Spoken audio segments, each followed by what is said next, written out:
Hello বন্ধুরা, welcome to my channel. আজকের আমি পরোটা তরকারি বানাবো, তাই জন্যে ভালো করে আটাটা ভালো করে চেলে নিয়েছি, নিয়ে লবণ দিয়ে ভালো করে মেখে নিচ্ছি। তারপরে আটাটাকে ভালো করে ঠেসে নেবো। তা মাননীয় মুখ্যমন্ত্রী মমতা বন্দ্যোপাধ্যায় এত সুন্দর আটাটা দিয়েছে, তা কী বলবো, পুরো ময়দার মতন। তাই জন্যে আটাটা তো ঠাসা হয়ে গেছে, এবার লেচি কেটে নেবো। লেচিটা কেটে নিয়ে রাখতে হয়, আর পরোটা বানানোর জন্য দুবার বেলতে হয়, তবে মানে ময়দাটা যতটা দুবার বেলে রাখবে তবে পরোটাটা খুব সুন্দর হবে। তা ময়দাটা আমি দেখো বেলে নিচ্ছি, নিয়ে ভালো করে এবারে তেল দিয়ে দেবো কড়ার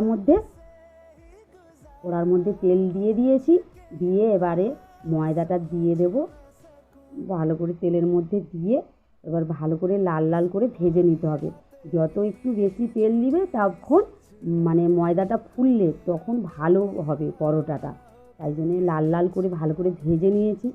নেওয়ার পরে এবারে তো ময়দাটাকে ভালো করে ভাজার পরে ওটাকে ভালো করে করতে হবে, মানে পিটতে হবে। যত ভালো পিটবে তত সুন্দর নরম আসবে, খুব সুন্দর সুস্বাদ, খেতে ভালো লাগবে। তাই জন্য দেখো পিটে নিচ্ছি। তা তোমরা বাড়িতে একবার ট্রাই করবে, ভালো হবে।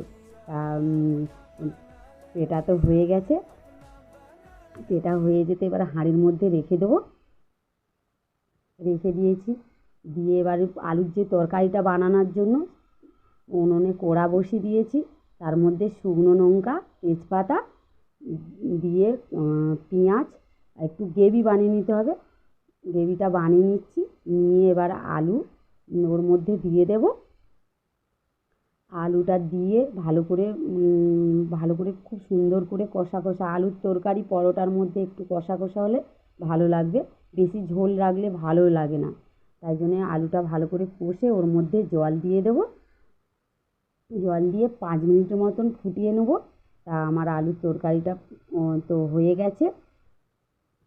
আর মেয়েকে তো খেতে দিয়ে দিয়েছি। মেয়েকে বলছি কেমন হয়েছে, মেয়ে বলছে মা খুব সুন্দর হয়েছে। তা তোমরা সুস্থ থাকবে, ভালো থাকবে, দেখা হবে নেক্সট ভিডিওতে।